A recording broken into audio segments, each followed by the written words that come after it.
What if the greatest hero became the ultimate traitor? What if Jake Sully, the legendary Toruk Makto, the savior of Pandora, made a choice so devastating it would shatter everything we know about Avatar? In this alternative ending story, we explore a world where hope dies, where families are torn apart, where the line between hero and villain disappears completely. Jake Sully faces an impossible decision: sacrifice his honor to save his people, or watch them burn. This is the story nobody wanted to see, the ending that changes everything. Pandora will never be the same. The Na'vi will never forgive him. And you will question everything you thought you knew about loyalty, survival, and the true cost of salvation. This is Avatar, the Way of Water. But not as you know it. This is the timeline where Jake Sully breaks, where legends fall, where betrayal becomes the only path to survival. Are you ready to witness the fall of a hero? Now take a deep breath and let's go. Years passed. Jake and Neytiri built a family, 4 children. Neteyam, the eldest son, strong and responsible beyond his years. Loak, wild and reckless, always seeking to prove himself. Tuk, the youngest, innocent and curious about everything her world has to offer. And Kiri, adopted daughter of Grace's Avatar, strange and ethereal, connected to Awa in ways no one fully understands. And there is Spider, the human boy, orphaned son of Colonel Quaritch, raised among the Na'vi despite the circumstances of his birth. This was supposed to be their future: peace, growth, life. But the Sky People returned, and this time they brought hell with them. General Francis Ardmore, commander of the RDA's new expeditionary force, a woman who views the Na'vi not as people, but as obstacles to be removed. Under her command, the human military has deployed weapons the Na'vi have no defense against: orbital bombardment platforms, autonomous hunter-killer drones, biological agents designed to target Na'vi physiology specifically, and thousands upon thousands of soldiers, many of them recombinant avatars, clone bodies implanted with the memories of dead Marines, warriors who died fighting the Na'vi, now reborn with all their hatred intact, wearing blue skin as armor. Among them, the most terrifying of all, Colonel Miles Quaritch, reborn, remembering everything: his death at Neytiri's hands, his failure, his humiliation. Now he hunts Jake Sully with the patience of a predator who has all the time in the world. Seeking refuge, Jake made the hardest decision of his life. He took his family and fled, abandoned the forests he swore to protect, left the Omaticaya clan, his people, to fend for themselves, because he knew, as long as he remained, Quaritch would never stop hunting them, and everyone around Jake would die. They traveled to the eastern seas of Pandora, to the realm of the Metkayina, the Reef People, a clan who have made the oceans their home, who ride the great skimwings through crystal waters, who breathe with the rhythm of the tides. Ronald and Tonawari, the Tsahik and Oloektan of the Metkayina, granted them sanctuary, reluctantly, suspiciously. The forest people, with their thin arms and their ignorance of the sea, were not welcome here. But the Way of Water has no beginning and no end. The ocean accepts all who humble themselves before it. Jake's children, they struggled, they adapted. Neteyam tried to be strong for everyone. Loak felt like an outcast, his 5-fingered hands marking him as different, as less than pure Na'vi. But slowly, painfully, they began to learn the Way of Water, how to hold their breath for impossible lengths of time, how to bond with the Ilu, how to read the currents and the creatures that inhabit them. Kiri, she discovered something extraordinary. Her connection to Awa extended beneath the waves. She could commune with the coral, feel the thoughts of the Tulkun, the great intelligent whales who are the spiritual brothers and sisters of the Metkayina. For a brief moment, there was hope. Perhaps here, in these vast waters, they could build a new life. Perhaps here they would be safe. They were wrong. The RDA found them, Quaritch found them, and he brought with him something worse than death. He brought a choice: surrender, or watch everyone Jake loves die slowly. The Tulkun, hunted to near extinction for the anti-aging serum in their brains. The Metkayina villages burned, the children taken as hostages. Quaritch, he knew exactly how to hurt Jake Sully. He knew that Jake's greatest strength, his love for his family, was also his most exploitable weakness. The battle that followed was devastating. The Metkayina fought bravely. Tonawari and his warriors mounted a defense that will be remembered in songs for generations. But bravery alone cannot stop missiles, cannot stop machines, cannot stop the inexorable advance of human technology wielded without mercy. And in the chaos of that battle, Jake Sully saw the truth, the terrible, undeniable, soul-crushing truth. They cannot win, not now, not ever. Not with spears against railguns, not with Ikran against gunships, not with courage against orbital strikes. The Na'vi, for all their strength, for all their connection to Awa, for all their righteousness, are outmatched, completely, catastrophically, hopelessly outmatched. Humanity has the numbers. Humanity has the technology. Humanity has the ruthlessness. And most importantly, humanity has nowhere else to go. Earth is dying. Every person the RDA sends to Pandora is fleeing a world that can no longer sustain them. They fight not for profit anymore, but for survival. And when survival is at stake, there are no rules, no mercy, no limits to what they will do. Jake watches his eldest son Neteyam die in his arms, a bullet through the chest. Such a small thing, such an insignificant piece of metal, but it tears through Na'vi flesh as easily as it tears through Jake's heart. His boy, his strong, brave, beautiful boy, dead. For what? For pride? For a war they cannot win? In that moment, something breaks inside Jake Sully. Or perhaps something finally becomes clear. He is not Toruk Makto. He is not the savior of Pandora. He is just a man, a husband, a father, and his people, his children are dying, being slaughtered, being driven to extinction. And for what? So they can maintain their way of life for another year, another month, another day. The question crystallizes in his mind like ice forming on water. What is more important, pride or survival? Honor or life? The way things have always been, or any future at all? He thinks of Loak, of Tuk, of Kiri, of Neytiri. He thinks of every Na'vi child who will never grow up. Every warrior who will die gloriously and uselessly. Every clan that will be wiped from existence. Every song that will never be sung. Every story that will never be told. All because they refuse to accept reality. All because they cling to a world that humanity can never allow them to keep. And Jake Sully, the man who betrayed humanity for the Na'vi, begins to contemplate the unthinkable. What if the only way to save his people is to betray them? The decision forms slowly in Jake Sully's mind, like poison seeping into water, like darkness spreading across a sky that once knew only light. He looks at the corpse of his son. He looks at his remaining children, at Neytiri's grief-stricken face, at the Metkayina warriors being cut down one by one, and he knows there is only one path forward, only one way to ensure that the Na'vi survive as more than a memory, more than stories told by humans about the primitive aliens they exterminated. He must do the unthinkable. He must become what he once was, a traitor. 3 days after the battle. 3 days after burying Neteyam in the sacred cove, 3 days of silence between him and Neytiri, Jake makes contact with the RDA, not through violence, not through resistance, but through surrender.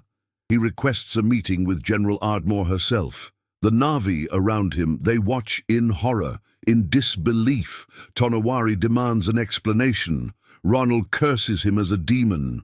But Jake says nothing. He simply waits.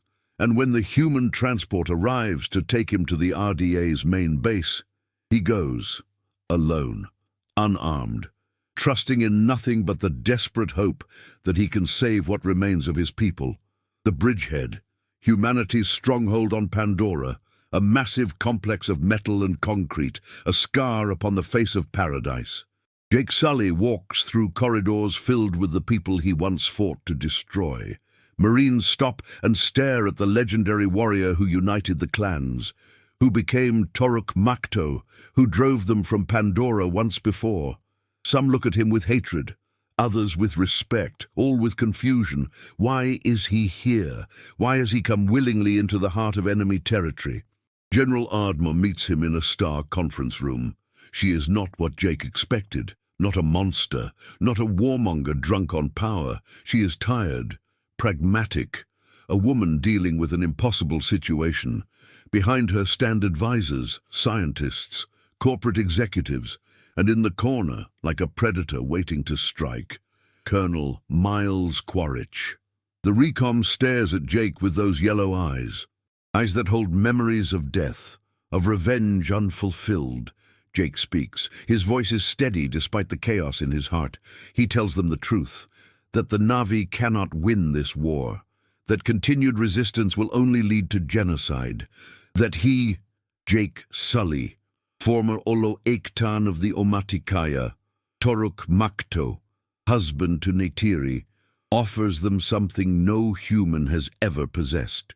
Total cooperation, complete access to Pandora's resources, in exchange for one thing, one impossible thing, the survival of the Na'vi people. Ardmore listens. She does not interrupt. When Jake finishes, she asks the only question that matters. How can she trust him? How can humanity trust the man who killed hundreds of their soldiers, who sabotaged their operations, who became the symbol of Na'vi resistance? Jake's answer is simple, brutal, honest, because he has already lost one son, and he will do anything, sacrifice anything, betray anyone, to ensure his remaining children survive, even if it means betraying everything he believes in, even if it means becoming the greatest traitor in Na'vi history. The room falls silent. Ardmore studies Jake's face, searches for deception, finds only desperate sincerity. She confers with her advisors in hushed tones. The corporate representatives see opportunity. The scientists see unprecedented access to study Pandora's ecosystem. The military officers see the end of a costly war, but Quaritch sees betrayal. He steps forward, demands that Jake be imprisoned, executed, made to pay for every human life he has taken. But Ardmore silences him with a gesture. She understands something Quaritch cannot, something his hatred blinds him to. Jake Sully is offering them total victory, bloodless, complete, final. She accepts. The terms are laid out with cold precision. Jake will serve as liaison between the RDA and the Na'vi clans. He will convince the tribes to cease all resistance, to cooperate with human resource extraction operations, to accept relocation away from areas designated for mining and colonization. In return, Ardmore promises that the Na'vi will not be exterminated. They will be allowed to live, to maintain their culture, their language, their connection to Ewa. The RDA will even provide support. Medicine, technology, protection from exploitation by rogue human elements. It sounds almost reasonable, almost humane. But Jake knows the truth. He is selling his people into subjugation, into irrelevance, into a future where they exist only at humanity's mercy. But they will exist, they will survive, and that is all that matters now. The news spreads across Pandora like wildfire. Jake Sully has surrendered to the Sky People. Jake Sully has betrayed the Na'vi. The reaction is immediate, violent. The Omaticaya, his former clan, declare him dead to them. His name is struck from their histories. The Metkaina demand his exile. Tonawari, who granted Jake sanctuary, feels the sting of betrayal deeper than anyone. He trusted Jake, believed in him. And now that trust has been shattered like coral beneath a ship's hull. But the worst, the absolute worst, is Neytiri. When Jake returns to tell her what he has done, she cannot speak, cannot breathe, cannot comprehend. Her mate, her heart, the father of her children, the man she chose over her own people, the man who became Na'vi. How can he do this? How can he surrender everything they fought for, everything they bled for, everything they lost Netium for? Her grief transforms into rage. She takes her bow, draws an arrow, aims it at Jake's heart.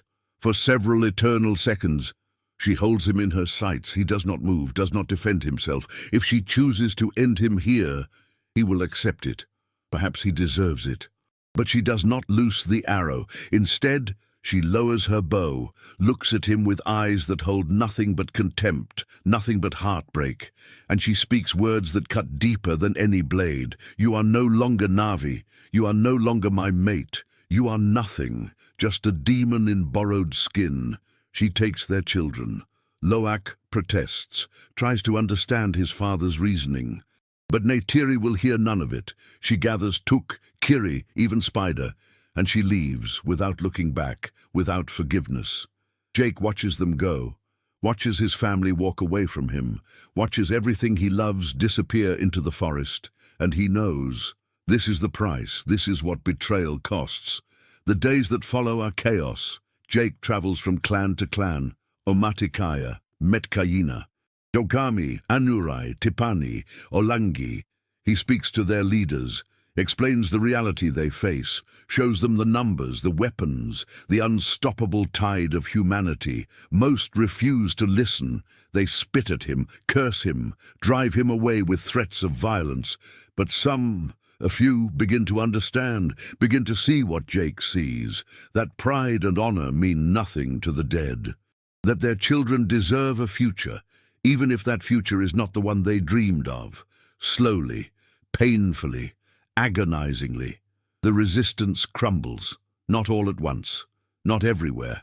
There are holdouts, warriors who would rather die than submit, clans who retreat into the deepest forests, the most remote mountains, places where humans cannot easily follow, but the majority, faced with the choice between annihilation and survival, choose survival. They lay down their weapons. They accept RDA oversight.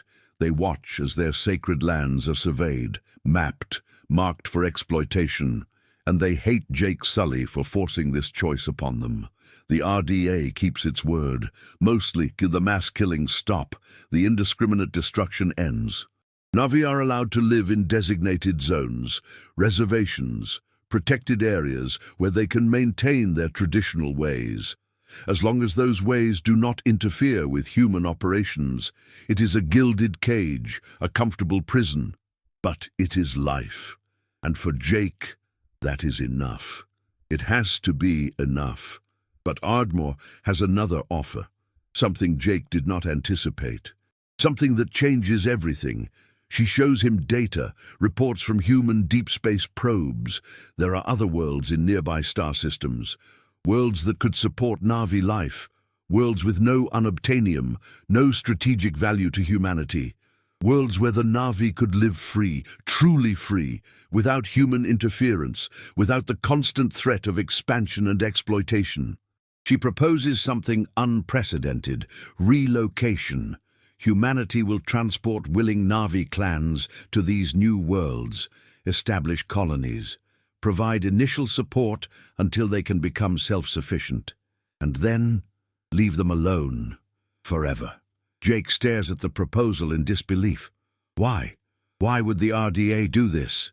Ardmore's answer is coldly practical, because Na'vi resistance, even weakened, still costs lives, still costs resources, still complicates operations, and because Earth's governments and populations are growing uncomfortable with the optics of subjugating an intelligent species. This way, everyone wins. Humanity gets uncontested access to Pandora. The Na'vi get a new home, and the RDA avoids becoming the villains of history. It is perfect, too perfect. Jake knows there must be a catch, some hidden cost. But as he reviews the data, the planetary surveys, the proposed colony sites, he cannot find it. These worlds are real, habitable, beautiful in their own ways. Not Pandora, never Pandora, but places where the Na'vi could live, could thrive, could forget the nightmare that humanity brought to their doorstep. He takes the proposal to the clans, and this time they listen. The debate that follows tears through Na'vi society like a storm. Some clans see the offer as salvation, a chance to escape humanity's shadow, to start fresh on a world that will truly be theirs. Others see it as the final betrayal, abandoning Awa, abandoning Pandora, running away like cowards instead of fighting to the last breath. The arguments rage for weeks in council circles, around fires, in the sacred spaces where the clans gather to commune with their ancestors. And through it all, Jake Sully stands as the lightning rod for their fury, the architect of their impossible choice. Neytiri will not even look at him. She has taken their children deep into Omaticaya territory, away from the RDA, away from Jake, away from the poison of his betrayal. But Jake knows he must speak with her, must make her understand, or at least must try. He travels alone through the forest of his former home. Every tree is a memory, every clearing a ghost of what once was. He finds her at the Tree of Souls, the most sacred place of the Omaticaya, where the ancestors whisper through the glowing tendrils, where Awa's presence is strongest.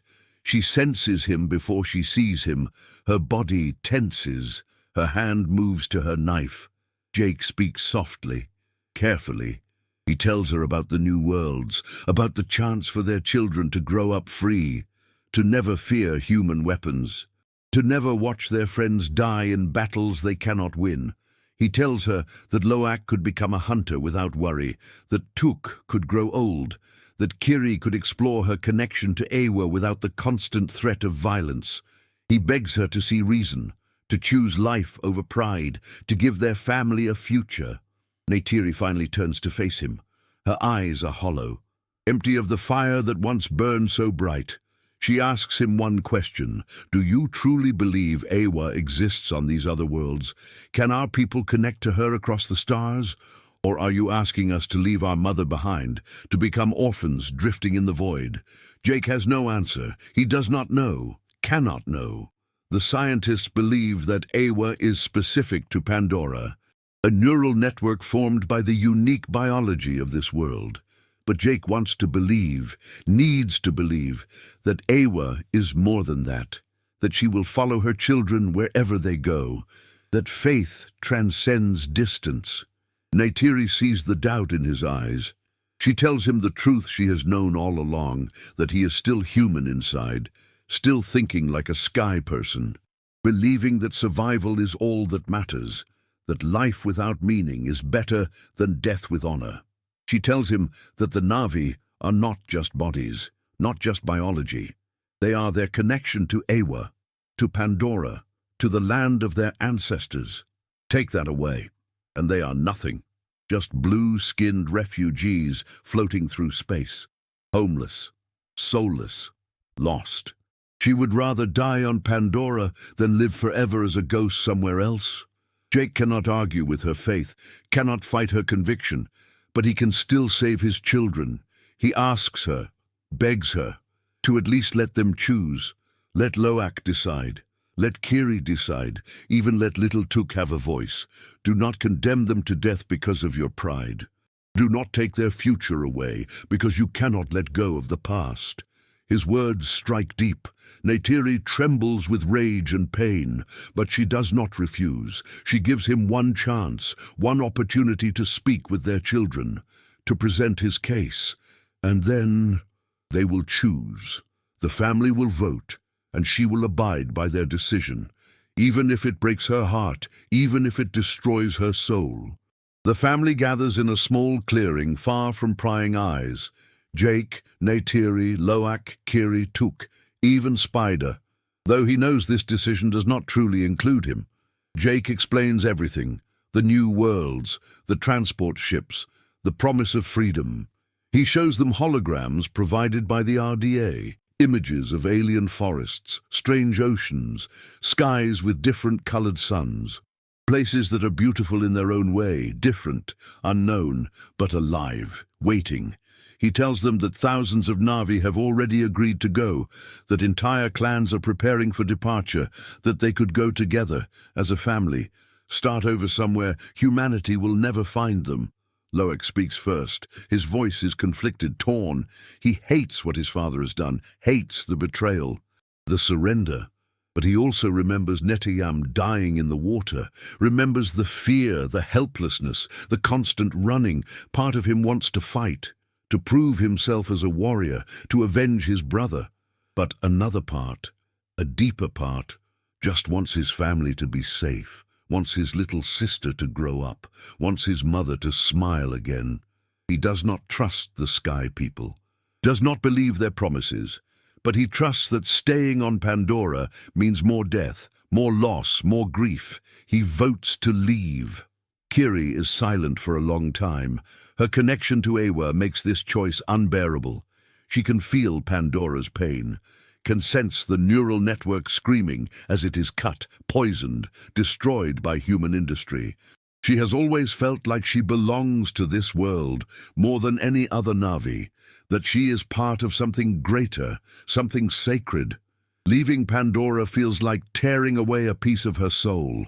But she also senses something else, something the others cannot feel. Ewa is not just Pandora. Ewa is life itself, the connection between all living things. And if life can exist on other worlds, perhaps Ewa can too, perhaps in a different form, a different voice, but still there, still listening, still loving her children. She votes to leave, for the chance to discover what Ewa means beyond Pandora, to explore the mystery of existence itself. Tuk does not fully understand the weight of this decision. She is young, innocent. She misses her father, misses feeling safe. She remembers the loud noises, the fire, her brother's blood in the water. She does not want to be afraid anymore. She votes to go with her daddy, to the place with no Sky People, to the place where they can be together again. The children have spoken. 3 votes to leave, none to stay. All eyes turn to Neytiri. Her face is stone, unreadable. She looks at each of her children, sees their hope, their fear, their desperate need for peace. And she looks at Jake, the man she loved more than life itself, the man who saved her people, the man who became Na'vi, the man who has now destroyed everything they built together. She could refuse, could take the children and run, could fight this insanity until her dying breath. But she made a promise. She said they would choose. And they have chosen. Tears stream down her face as she speaks. She will go, not because she agrees, not because she forgives, but because she will not abandon her children, will not let them face this uncertain future without their mother. She will go to these alien worlds. She will try to build a new life, but she will never forget, never forgive. Pandora is her home. Ewa is her mother. And leaving them behind is death, even if her heart continues to beat, even if her lungs continue to breathe. A part of her will die the moment the ship leaves Pandora's atmosphere, and she will hate Jake Sully for killing it. Hate him with every fiber of her being. For all eternity, Jake accepts her hatred. It is nothing compared to his own self-loathing, but he has saved them. That is all that matters. His family will live, will have a chance, even if they despise him, even if he becomes the villain of their story. They will survive, and perhaps, on some distant world, they might even forgive him, though he knows he does not deserve it. The preparations begin. Massive transport ships descend from orbit, human engineering marvels capable of carrying thousands. The RDA has retrofitted them for Na'vi passengers, created living spaces that mimic Pandora's environment, bioluminescent plants, water features, even small spirit trees cloned from Pandora's sacred groves. It is a pale imitation, a shadow of the real thing. But it is something, a reminder of home for the journey ahead. The Na'vi who have agreed to leave begin gathering at designated assembly points. The Omaticaya, the Metkayina, smaller clans from across Pandora. They bring what they can carry: sacred items, weapons, seeds from Pandora's plants, animals, Ikran and Pali and Ilu. Everything they need to rebuild their culture on alien soil. The night before departure is surreal. Tens of thousands of Na'vi camped around the transport ships, humans and Na'vi working together, trading supplies, sharing information. It feels wrong, unnatural, but it is happening. The children play together, Na'vi and human, blue and pink, as if the war never happened, as if the hatred and bloodshed were just a bad dream. The adults watch with complicated emotions: relief, grief, anger, hope, all mixed together into something indescribable. Jake walks among his people one last time. Some avoid his gaze, others confront him directly, ask him how he sleeps at night, how he lives with himself. He has no good answers, only the same response repeated endlessly. I did what I had to do. I saved who I could save. History will judge whether I was right, but history is written by the living. And because of my choices, you are alive to write it. Some accept this, most do not, but it does not matter anymore. The die is cast, the decision made. Tomorrow, they leave Pandora forever. Neytiri spends the final night at the Tree of Souls, her queue connected to the sacred tendrils, communing with Ewa one last time, saying goodbye to her mother, her father, all the ancestors who walked this land before her, asking them to understand, to forgive her for abandoning their world. She prays that Ewa will follow her children across the stars, that the Great Mother's love transcends distance and matter, that wherever they go, they will still be Na'vi, still be her people. The tree glows softly in response. Whether it is Ewa answering or just Neytiri's desperate hope, she cannot tell, but she chooses to believe, has to believe, or the grief will destroy her. Dawn breaks over Pandora, the last dawn many of these Na'vi will ever see on their homeworld. The boarding process begins. Families file into the massive ships, taking their final steps on Pandoran soil. Some kiss the ground. Others weep openly. Children who have never known any other home ask their parents when they will return. The parents have no answer because they know the truth. They will never return.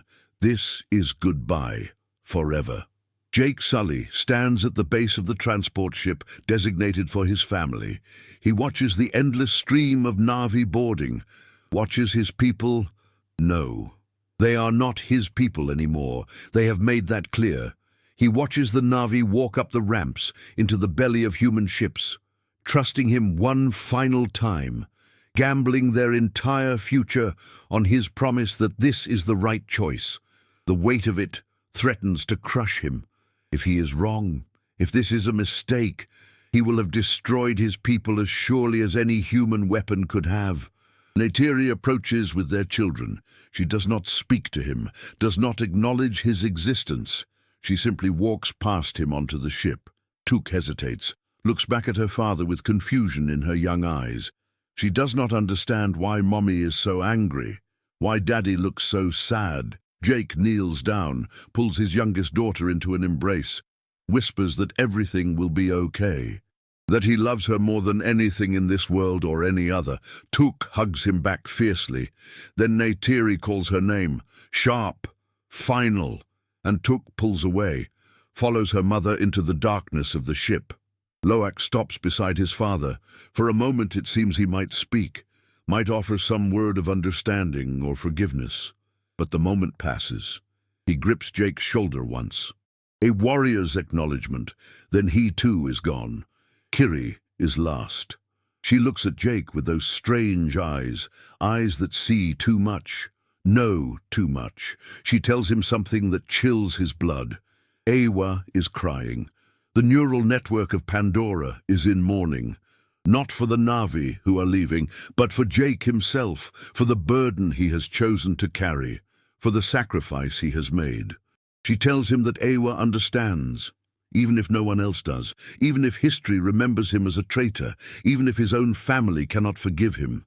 Ewa sees his heart, sees his pain, sees that he has damned himself to save his people, and she weeps for him. Then Kiri is gone too, and Jake stands alone. Spider approaches, the human boy who grew up among the Na'vi, who loved them as his own people, who has no place on Pandora anymore, no place on these colony ships either. He asks Jake what he should do, where he belongs. Jake has no answer. Spider is caught between worlds, just like Jake once was. But unlike Jake, Spider never got to choose, never got to earn his place. He was just born to the wrong species in the wrong place at the wrong time. Jake tells him the only truth he knows, that family is not about blood, not about species, but about who you choose to stand beside, who you choose to protect. Spider nods, makes his decision. He boards the ship with the Sully family, not as a human, not as Na'vi, but as something in between, a bridge, a reminder that the lines we draw between us and them are illusions, that in the end, we are all just people trying to survive. The ships begin their final preparations, massive engines roar to life, the ground trembles, Na'vi inside press against the windows, taking their last looks at Pandora, at the forests, the mountains, the sky. Some weep, others sing, traditional songs of mourning, of farewell, of hope for the journey ahead. The sound echoes across the assembly area. Haunting, beautiful, heartbreaking, a dirge for a dying way of life. General Ardmore approaches Jake. She tells him the coordinates are locked in. The journey will take 5 years in cryosleep. When the Na'vi wake, they will be in orbit around their new home. A planet designated Ewa Iveng in the Na'vi language, Sky Garden, a world of vast forests and shallow seas. Abundant life. No intelligent species, no unobtainium, no reason for humanity to ever go there. The perfect refuge. She assures Jake that the RDA will keep its promise, will leave the colonists alone, allow them to build their society without interference. She almost sounds sincere. Jake wants to believe her, wants to trust that this is not just another human lie, but he knows better. Knows that promises are only as good as the people who make them. And humans are very good at breaking promises when it becomes convenient. But what choice does he have? This is the best deal he could negotiate, the only deal. And it is better than extinction, better than watching his people hunted to the last child.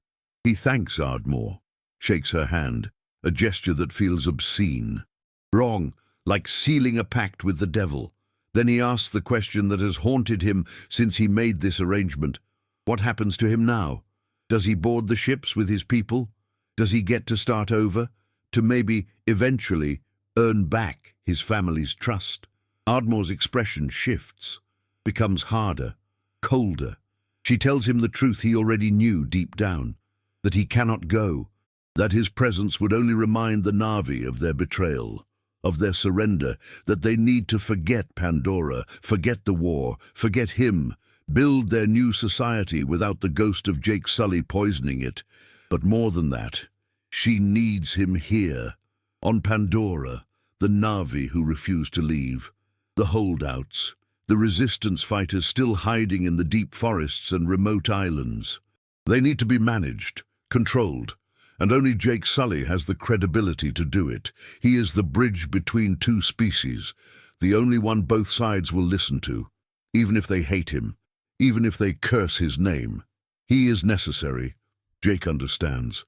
He is not being rewarded for his betrayal. He is being punished, condemned to remain on Pandora as a living reminder of what he has done. Unable to be with his family, unable to see them grow, unable to know if they survive, if they thrive, if they ever forgive him, he will stay here, alone, hated by both Na'vi and human, neither one nor the other. A ghost haunting a world he tried to save and ended up destroying.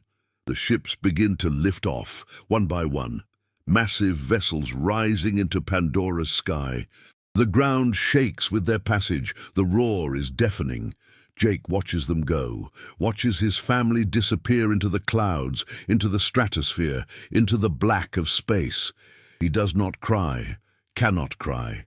He has no tears left, only emptiness, only the hollow certainty that he has sacrificed everything, his honor, his people, his family, his soul, all for the desperate hope that somewhere, on some distant world, the Na'vi will survive. Days pass, then weeks. The remaining Na'vi on Pandora, those who refuse to leave, regard Jake with open hostility. He has become a pariah, a collaborator. He works with the RDA to establish peaceful relations, to prevent further bloodshed, to ensure that the remaining clans can coexist with human expansion. It is thankless work, soul-crushing work, but it is all he has left, his purpose, his penance. He visits the Tree of Souls sometimes, late at night when no one will see him, connects his cue to the sacred tendrils, tries to commune with Ewa, to ask if he made the right choice, to beg for some sign that his sacrifice meant something. The tree glows softly, but Ewa does not answer. Or perhaps she does, and Jake is too broken to hear her. He sits there for hours, alone with his thoughts, his regrets, his ghosts. Quaritch finds him there one night. The recom has been unusually quiet since the Exodus, standing guard, observing. He sits down beside Jake without invitation, two old enemies, two warriors from different worlds, united only by their mutual alienation. Quaritch asks if it was worth it, if Jake really believes he saved the Na'vi or just delayed their extinction. Jake has no answer, will not know for years, for decades, maybe never, but he had to try, had to believe that survival, any survival, was better than noble extinction. Quaritch grunts, tells Jake something unexpected, that he respects him, hates him, but respects him. Because Jake made the hardest choice a leader can make, chose life over glory, existence over mythology. It takes a special kind of strength to betray everything you believe in for a chance to save your people, a special kind of courage to become the villain so your children can live. Quaritch does not know if he could have done it, does not know if anyone could have. But Jake did. And whether history judges him a hero or a traitor, he will always be the man who refused to let his people die with honor when they could live in shame. The words offer no comfort, but they offer understanding, and that is something. Jake and Quaritch sit together in silence, watching the bioluminescent forest pulse with life, listening to the sounds of Pandora. The world that Jake saved and lost simultaneously, the world that will never forgive him, never forget what he did. Years later, a transmission arrives from the colony, from Ewa Iveng. The Na'vi have survived the journey, have established their first settlements. The world is harsh but beautiful, different from Pandora but alive in its own way. They are learning, adapting, building a new society from the ashes of the old. The transmission includes a message from Lo'ak. He has become a leader among the young colonists, strong, wise beyond his years. He tells his father that they are safe, that Tuk is growing, that Kiri has found a connection to this new world, that they are surviving. He does not mention Neytiri, does not say if she has forgiven Jake, does not offer absolution or condemnation, just facts, just proof that Jake's sacrifice was not in vain, that somewhere in the universe. The Na'vi continue. The message ends with 5 words that break Jake completely. We remember you. Thank you. Jake Sully sits alone in his small quarters at the edge of Bridgehead, half human, half Na'vi, belonging to neither world. He has saved his people, has given them a future, but he will never see it, never be part of it, never know if they thrive or merely survive. He is a hero to no one, a traitor to everyone, a man who sacrificed his soul so his children could keep theirs. He looks out at Pandora, at the forest being slowly consumed by human industry, at the world he once fought to protect and ultimately surrendered, and he wonders, not if he made the right choice, but if there ever was a right choice to make. The question hangs in the air, unanswered, unanswerable. Was Jake Sully a hero who saved his species from extinction, or a traitor who sold his people's souls for a few more years of life? History will decide, but history is written by the survivors. And the Na'vi survived, they endure, they live. Somewhere among distant stars, free from humanity's reach, free from war, free from the nightmare that consumed their homeworld. And Jake Sully remains, a ghost on Pandora, a monument to sacrifice, a warning about the terrible choices that survival sometimes demands, alone, unforgiven, but knowing, deep in whatever remains of his broken heart, that his children are alive. That somewhere in the vast cosmos, the Na'vi still sing their songs, still tell their stories, still connect with Awa in whatever form she takes among alien trees beneath alien skies. That has to be enough. It has to be, because it is all he has left, all he will ever have, the knowledge that he traded everything, his honor, his people, his family, his very soul, for one thing, one precious, terrible, beautiful thing, their future. And whether he is remembered as a hero or a traitor, whether his name is blessed or cursed, whether his sacrifice is understood or condemned, the Na'vi survive, they endure, they live.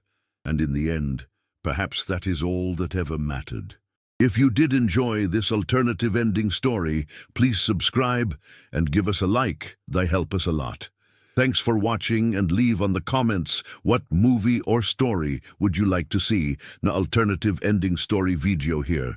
See you on the next video.